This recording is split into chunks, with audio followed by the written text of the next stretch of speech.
All right. Want to welcome everybody to the CPRB hearing session. We should have roll call. Is that yours, Lamont, today? Yeah. Yep. Let's do that so we can get officially started. Okay. Mr. Allegretti, Mr. Diaz, Present. Mr. Dossett, I know that. here.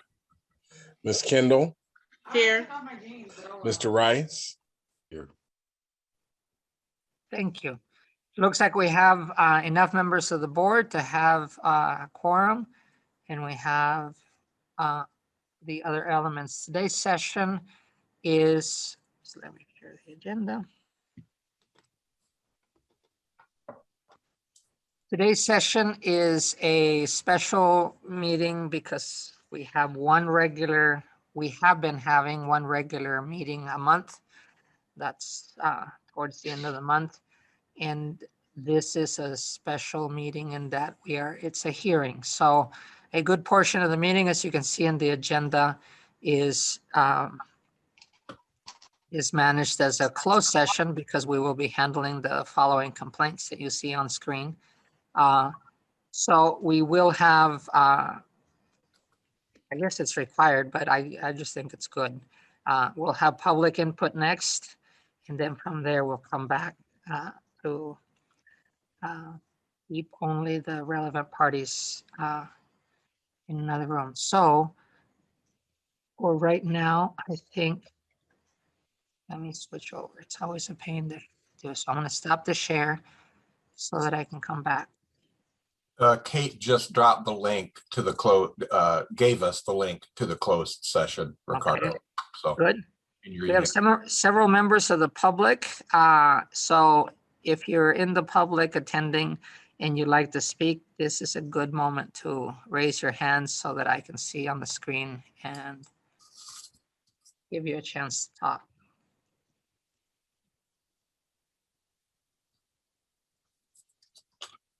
Okay. Well, thank you for attending anyway and supporting the work. Before I forget, I listened to, well, there was a report on Washington Post on police review boards, and then there was a podcast this week that I thought was very interesting too, relevant. So, so much yet to learn. Okay. There being no members of the public that want to speak, we will go into closed session. So I'll entertain a motion for the public. Closed session means that only the board and the facilitator are there, then the relevant parties for the complaint. We will Ricardo, come back. you have a hand up. Oh, yes, I do. I now do. Thank you. And so when we go into closed session, we don't know when we're going to come back. It depends on how far we can get on putting forward the cases, but we do come back and vote in public. And that's it. So let's take this comment. Mr. Hansen, go ahead. Hi, can you hear me okay? Great. Hi, my name is Christopher Hansen. I wanted to just comment on the TASER review that took place at your last regular meeting, and kind of use that, actually both of those TASER reviews as a reason for why people don't trust coming to this board with a police complaint. So in one of the reviews, first of all, both of the reviews, the police department found that, of course, their officers had done entirely the correct thing. They acted properly and correctly. The problem is, upon any reasonable person's review of those incidents of the video, the officers did not act correctly. They did not do the right thing. And the part of this that just destroys any trust that the public might have in the police department and this board is you had part of an incident where even the deputy chief of police said there was a policy violation. And the part of that incident was in your TASER review when the officer was running with one gun in each hand. He cited that as a policy violation. One of your board members and others agreed, further cited that you can't shoot a fleeing person in the back unless they're involved in some kind of, violent felony. I think the thinking there is that you want to stop them before they go hurt someone else. This situation was nothing like that. So that was another violation. And the third violation was that you don't shoot someone with a taser if they're likely to suffer injury. And that person was in motion running on a concrete surface. And if that officer had his way, which was to incapacitate the subject, that person's face would have gone straight into concrete. They would have had a terrible medical problem, and that would have been an ambulance call and possibly a lawsuit for the city. So there were three just really obvious violations of taser use in that second review. And one of them was even admitted to by the police. So the situation is so bizarre because the police then came in saying that it was proper usage, while at the same time even admitting to improper usage. And this is exactly the public's impression of police oversight, is no matter what, no matter how well we can demonstrate that there was misconduct, the finding is that there wasn't misconduct. And two members of the CPRB said that it was proper, even after the deputy chief of police said that it was improper. And so it becomes so nonsensical that no one trusts this process, and they don't trust the police. And I don't understand why it always has to go that way. There's something weird going on where someone's drinking some Kool-Aid or something, where we keep going in this direction. And I mean, luckily the CPRB did vote correctly, voted I think 3-2 or something like that, that it was improper usage. But the fact that the two eldest and most experienced members said it was proper, even with the deputy chief of police admitting it was improper, makes no sense. And the problem is the public doesn't understand that. I don't understand that. No one I know understands that. So this is what it feels like coming into your process. I mean, imagine if you were a complainant, an appellant coming to your board, where you've just watched over and over the board ruling in favor of the police department, no matter how wrong they are. Why would I invest in your process? Why would I trust your process? Why would I trust the police? So I don't know how you're going to explain this to the public, because it looks just as bad as I've just explained it. So I think the challenge to this board now is how do you keep doing this and act like you're going to create trust between the public and the police? I just don't get it. It doesn't make any sense, and I don't know anyone else who can make any sense of it. So that's what it feels like from the side of the public, at least, coming at this process. Thank you. Thank you very much for your comments.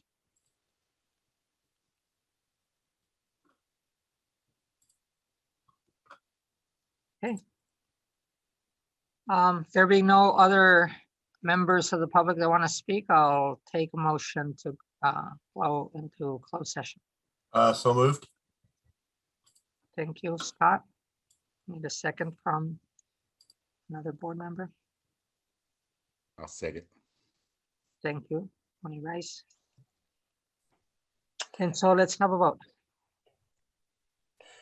Mr. Allegretti, Mr. Diaz, Yes, Mr. Dossett, Yes. All Ms. right. Kendall, Yes. Mr. Rice. Yes. thank you. There's sufficient votes for us to go into closed session. And we thank everyone for coming. It is a hard thing that, well, not hard in that it's private individuals stating their exposition before us, and we do our best to collect all the information so we can have a fair hearing for both the officer and the complainant. So that's what we're going to go do. Thank you. We'll be closing this Zoom for us and go into the link that all involved members get, and we'll have that session and that link, and then we'll come back to this one when the time is, when we're there. Okay, thank you. Check your mails for where we're going to go to. See you on the other side. So just to make sure everybody's aware, when we come back to open session, what happened in closed session is that we took up the case number, the appellant presents their case, the city presents their case, we deliberate, and then we go to the next case. The votes are happening here in open session. the format is both to protect privacy, but also it's a huge disadvantage is that there is no further discussion. Our vote is final for the cases. Katrina's back, so let me just start with clarifying the following. We have been dealing with a listing of cases that we decided last year to include everything that there was, many cases of complaints. Well, we have included many cases of complaints and thus allowed for possible appeals to each one of them. We'll report the full numbers at the next regular meeting of where we are on that docket, if you will. We're not a court. But there have been, the cases that we've been dealing with are all 2020. COVID times have certainly changed and affected these cases and our disposition, but there's been good progress. One of them being the notarization of complaints is no longer required, although, you know, making sure that the person making the complaint is who they say there is. We continue and we will continue to try to act with as much, well, we will get as much information as we can get to act on the decisions, and we render our votes individually, and we just continue to get to see closer to as much fairness as we can get. It is frustrating for both, I think for all parties, because not everybody has the full information, and when we ask questions, we realize that not everything can be answered, but we're doing our best. Lastly, then, to reiterate, some of the votes and motions here at the end are affected by people's experience with COVID and just the many changes we've had to adapt. And before this meeting ends, I just want to get a feel from city as to when the pacing of how we continue with Zoom, how long, and where we are on that calendar. So I believe we have to come back into open session. So please, we need a roll call from city. You need a motion first. Oh, Motion to come back to open session. Second. thank you, Tony. Ricardo Diaz, Present. Yes. Scott Dossett. Here. It's a yes or no on the motion. Oh, yes. Katrina Kendall, Yes. Tony Rice. Yes. Thank you. Motion passes. Thank you. I'd led you astray, Scott. It was a test and you failed right with me. Yeah, blatantly. Yeah. All right. Thank you everyone for being here. Just finish out then. This is, where are they? So the agenda for today was to cover these cases. Let me close this off. So we handled appeal number 20-11, number 12, number 19, number 20, number 42, and number 43. We changed the order a little bit as we were going. Appeal number 14 will be put off until the next time we meet. We are scheduled to meet a week from today at 6 o'clock, and we'll keep that calendar. We've already reserved it, all the spacing, and everybody had put it on their calendar, so we will continue to have that. So I am ready to entertain a motion on case number AP 2011. Yeah, I'll make a motion that AP 20-11 that we sustain based on the June 30 letter received by the complainant. Okay, do I hear a second? Second. Thank you, Katrina. Let's hear a vote. Roll call, please. Ricardo Diaz, No? Scott Dossett, Yes. Katrina Kindle, Yes. Tony Rice. No. There's a tie vote. There's a tie vote and I guess I need instruction. Alex, where do we go? Or Carol? I don't know where we go. We can restate, we can try to convince each other so that the vote changes.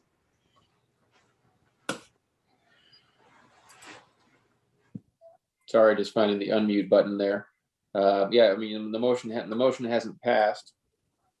I do Okay. believe you can engage in discussion at this point.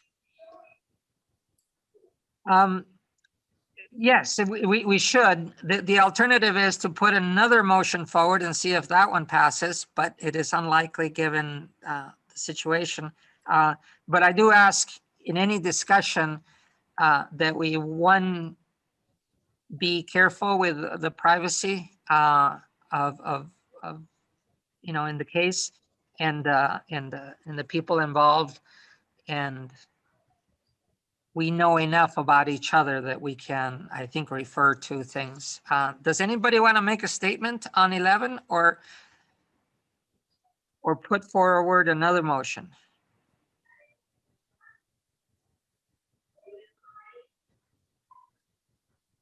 I was afraid of this. I'll make a motion not to sustain 11.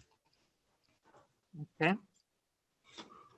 There is a motion on the floor to not sustain the letter from the city on AP 2011. Naturally, Is there I a think, second? yep, Is there a second? yes, I second it. Okay. So we call the vote. Ricardo Diaz, Yes to the motion. Scott Dossett, No. Katrina Kindle, No. Tony Rice. Yes. You have So another we're- tie vote. Yeah, so we have another tied vote. The motion doesn't pass either. If I don't know enough of the rules of order, but I do know of efficiency. So let's hold that one. Let's keep going down and see how many we can finish off, and then we can deal with the ones that are not. Okay? The next one we considered was AP 20-20. And so I'll entertain a motion for that. I make a motion to not sustain AP 20-20 as well. Is there a second? I second. Thank you, Katrina. And let's call a vote. Ricardo Diaz, Yes, Scott Dossett, No. Katrina Kindle, Yes. Tony Rice. Yes. It's 3 yeses, 1 no to not sustain. yes, exactly. And so this letter then is not supported by a majority vote. Thank you. That's 20. We are now back to number 12. I welcome a motion on 20-12. I make a motion on AP 20-12 to sustain the letter. Second. I've heard a second from Scott. Let's do a roll call vote. Ricardo Diaz, No? Scott Dossett, Yes. Katrina Kindle, Yes. Tony Rice. No. You have a tie vote. We have a tie vote, and I suspect the alternate motion would be the same. Does anybody disagree? Nope. I agree that we would have the same outcome. I think so too. So let's skip this one then, and go on to number 19. Let me make sure. Yes, on number 19. Make a motion to sustain. Thank you. I second. Thank you, Katrina. Let's do a roll call. Ricardo Diaz, No? Scott Dossett, Yes. Katrina Kendall, Yes, Tony Rice. No. You have a tie vote. We have another tie vote, so this one does not pass. Let's go on to 42. I make a motion not to sustain 42 AP 2042. Cannot sustain the letter from the city. Thank you. Do I hear a second? I'll make a second. Shall we, please roll call vote? Ricardo Diaz. Ricardo Diaz, Yes, give me 1 second. I'm processing here my notes. The motion is not to sustain the letter, so I guess my vote is yes. Scott Dossett, No. Katrina Kendall, no, Tony Rice. Yes. You have a tie vote. Have another tie vote. Let's do number 43. And can I hear a motion? I'll make a motion not to sustain 43 AP 2043. I second that motion. Can we have a roll call vote? Ricardo Diaz, Yes? Scott Dossett, No. Katrina Kendall, yes, Tony Rice. Yes. It's 3 yeses, 1 no to not sustain. All right. So Carol, help me identify then the ones that are passes, and I'm gonna put a note here. The ones that, what do you want? Which ones did pass? This last one passed as not sustained letter.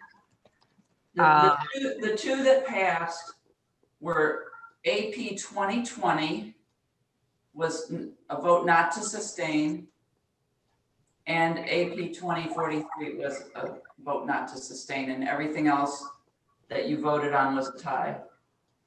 Okay.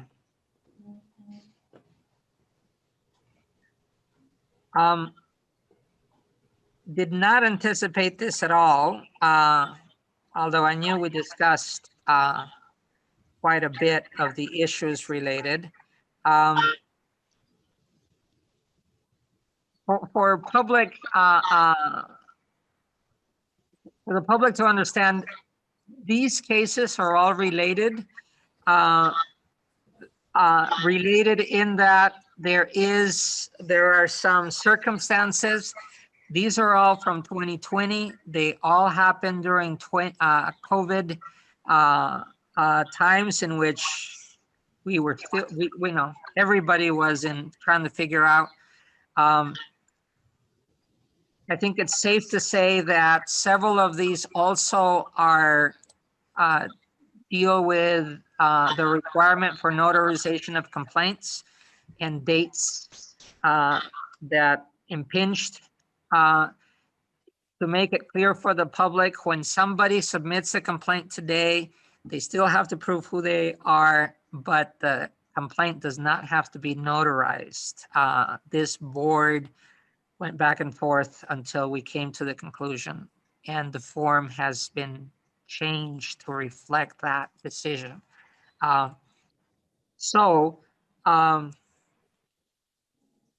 We don't have a good way to break a tie, given the exposition of the material to us. We often cannot predict having odd numbers and being in this position of having even numbers of board members here. I'm open to suggestions to move forward. I'll make a suggestion. Yep. According to your ordinance, section 19-34, after every time you do a review, you are supposed to submit your findings to the chief. And perhaps that's not as relevant when you sustain the chief, but certainly when you do not sustain the chief, you need to communicate the reasoning behind that so that this is a productive process and not just, calling winners and losers. So one of the things that you could do with the ties is the people who feel that that they didn't want to sustain the chief or the city could articulate in a finding and say it wasn't the majority, but this is what we want to communicate to you. I mean, you could do that. Yeah, it's actually the process we were going from last meeting last week on the tasers, in which there was a situation in which we did not support the findings letter, and that's already been written. Actually, Katrina, I think you're the last one to view that wording, if you don't mind looking at it. It would be consistent to what we've been doing then, is to send notes to the chief. I think it's also good to clarify, the ordinance gives us this prerogative of considering the case, and it gives us 5 options only. And it gives them under a circumstance that that does not necessarily apply to all of our cases. That is, over the last few months, we have treated cases that did not deal with sworn officers, and yet we did not want to lose the complaint. So we put it on the table to consider it, regardless of how close it was within the police department to be something that the police department did. That is, other administrators, other employees were also in on it. But moving forward, I think we have learned enough to put a change in, to at least put for discussion for an ordinance to say, if this is a police review board, then we should be reviewing the police and using our time to review complaints, not just appeals or something in that direction. I think that we have come to being a civilian police review board. What the city council does with us as a body is their prerogative, but while we are under this ordinance, we only have 5 choices as to how to vote on a case. We support the letter, we don't support the letter, we can remand it for further information, which we've done one. The other one is for mediation, I think, Alex, and I lost the last one. The last one was no finding. Yeah. But that is only when the complainant failed to produce information to further the investigation, or it was withdrawn, or the complainant was unavailable. Yeah. So those are the options that that have been very hard to face in some of the cases because they didn't fit the box of those 5 choices. But here we are. What do you guys think of the suggestion that we don't end up with a finding, but we write a letter to the chief with our explanation? Go ahead, Alex. I was just going to point out, perhaps this helps or doesn't, but I do believe you could engage in some discussion on the particular cases. Obviously, as the ordinance says, that the members of the board shall keep confidential all matters disclosed during the hearing in the closed session. You've got to keep that in mind. So we will not disclose it in the open session here. But again, I would remind that the evaluation is the complaint is alleging misconduct against a sworn police officer. That is what this board is evaluating, as was their misconduct by a sworn police officer. That is what you are evaluating. Yeah. this is an opportunity for those, for any one of us who looked at these cases and said, where are we and where is the complaint? Anybody want to jump in on that, on those thoughts?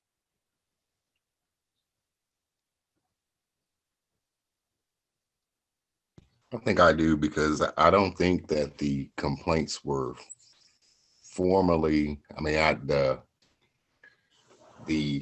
there were statements indicating police or sworn police, I don't want to call it negligence, but sworn against a sworn police officer.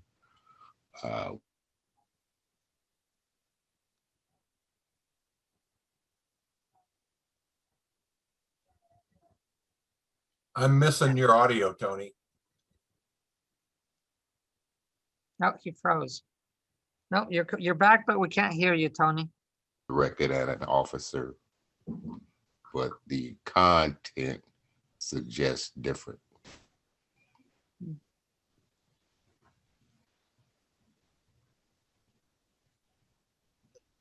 So I have a comment, not directly on, I agree with you, Tony. Some of these appeals were not necessarily on the actions of an officer.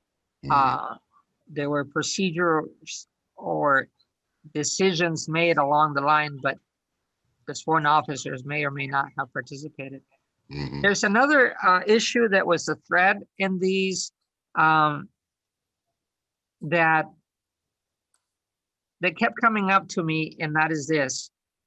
When in the administration of a handling of a complaint, things happen within the building, as in every office, things get moved from one office to the other, and there is a gap, intentional or not, or in this case, with COVID in mind too.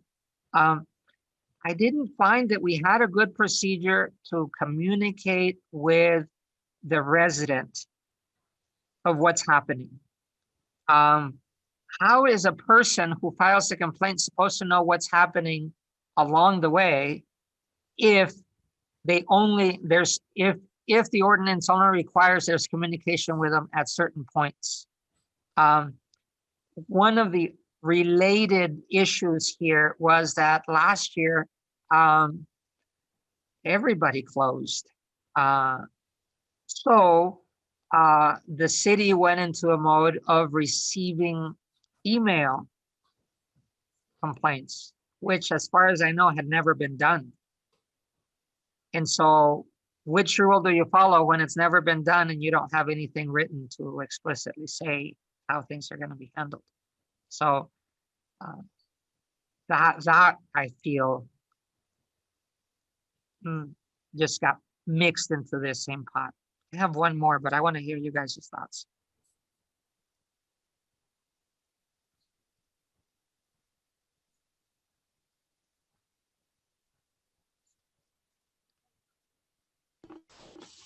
I would One agree. more. Go ahead. No, I'm in agreement with you totally. Another question to answer, also back for the system, when we rewrite, who has the responsibility to write the letters that go to the public when they put in a complaint? And how is that governed such that there is a better communication with the one filing a complaint? And frankly, there was one that was put in there that somebody didn't quite say it, but it felt like it was there. You know, what is a complaint? Because we will be handling, we decided as a group that we would be receiving the complaints and triaging them, assigning them, because that is the question. What is a complaint? Is it only for a sworn officer? Is it on duty? Is it off duty? And what about all the support people at the police department? Because if you're talking about handling the public, often the public does not know. I mean, you're part of the police, right? Is the parking person part of the police? I would venture to say many people don't even know the distinction there. So I would want us to define that. Well, the ordinance is pretty clear there that parking and animal enforcement are not included as sworn That's right. officers. So there's some categories of exclusion that may not be complete, but you know, the ordinance attempts to clarify that. And I think in this case, what is the procedure to send when it doesn't pertain to us as presently written? Where do they go to put in a complaint about a not one of us, not a sworn officer? So actually, you know, this spells out a lot of the stuff that we want to talk to the chief about in any case. Well, Ricardo, I think Ms. Mitten did offer one solution to try to move this forward. I mean, you've had motions on each of these. 2 have passed, 4 have failed. Other than doing another motion, which I don't know if that's going to accomplish anything because I don't know if anyone's mind has changed. It would seem that perhaps that is the path that needs to happen. Yes, there was no motion that was passed with respect to those that failed, but perhaps offer those who did not vote to sustain some message to the chief that obviously it's not coming from the whole board, but perhaps those members could offer their thoughts as to why they were not sustaining it, his letter on those particular cases.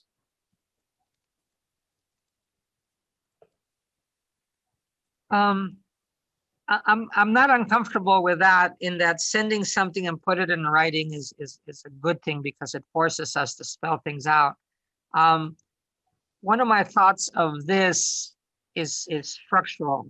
That is, whatever we say, as far as changing things, frankly, we can be ignored.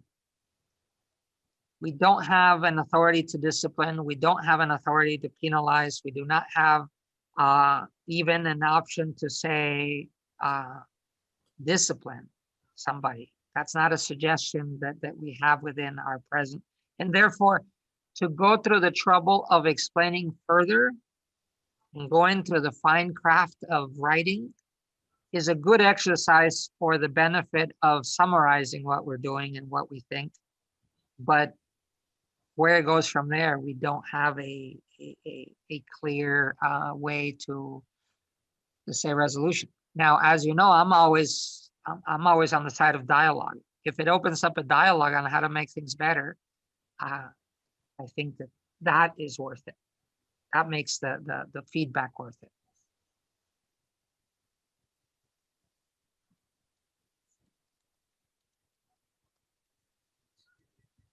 Well, I guess the most important thing to me is that moving into the future, actually, either the sustains or the non-sustains hopefully get interpreted by staff in the context of continuity of service delivery. And certainly, you know, COVID played a part with this, with the city building being down. But we have continual staffing problems inside human resources. And, you know, I think this sends them somewhat of a mixed message that that's an area that needs to be consistently evaluated. For some of these complaints that just kind of got frozen in HRO, to me, COVID's not a good enough reason. People were telecommuting and doing business. The city of Urbana didn't stop. And so I'm most interested in us trying to give a rendering of what kind of staff support is really required to make the board work. And so I just offer that as a comment to push forward. Actually, Scott, related to that, so there's two pieces that would help alleviate that, and they're both in process. One, we continue to invite people from the public to apply to be on this board. And from what I understand, there is a new applicant that is going forward to City Council to consider. But also the progress, the HREO search has progressed to the point of narrowing it down, and we may soon have a resolution for that. So yes, some of these cases were definitely affected by the fact that COVID made jumble. I forget the word that we were using, but we have had a staffing issue for a while, and it's been very hard for everybody to carry the load of people that just places that were not filled. Well, certainly it's sad when questions of transparency or accusations of, of neglect happen, when I believe everyone is working as hard as they can. They just lack the resources that the citizens of Urbana really deserve. You can catapult that into a whole conversation about this third model, or the third bucket, if you would, about what sufficient resources are in the context of maybe an independent board outside, the city building. But somewhere in there is a compromise that would remove any doubts that citizens have about the appropriate processing of their complaints, and try to give people all the confidence that we can, that we have their best interests in hand. Yeah, that confidence is important, and we should be striving towards that. And perhaps as we venture into the proposed changes, we do better to plan for the contingency of what happens when one key person is not in their place. So I think we're leaning towards accepting the challenge of writing further. That would be you, Scott, and Katrina being the ones that support the letter. We could say you guys are Scott free or Katrina free, but that would leave Tony and I to write why we don't support the findings letter or the last letter. We're in the middle of writing several things, but this is the kind of stuff that I don't want to drag out by, again, putting it on just one or two people. So I'm not opposed to sending a letter myself. okay. So I will be supportive role of that too. Then my note will be, as whatever complements your point. Okay. In that sense, you guys supporting that letter, you're welcome to include any other comments, but I think both Katrina and Scott, because I think that your thinking was also a balance of different issues, and in the end, you have to weigh it into supporting, even with some trepidation at times. So, okay. So that's our plan of action. We thought it might be earlier, but here we are at 9:30. Unless there's anything else, we'll see you in a week at 6 o'clock, Katrina. Sorry about my email. I'll make a motion to adjourn. Thank you very much. Second. Thank you, and let's do that roll call. Ricardo Diaz, Yes. Scott Dossett, Here. Katrina Kindle, Yes. Tony Rice. Thank you, Scott. The Thank motion you. We're passes. adjourned. Take care, everybody. Happy All Mother's right. Day.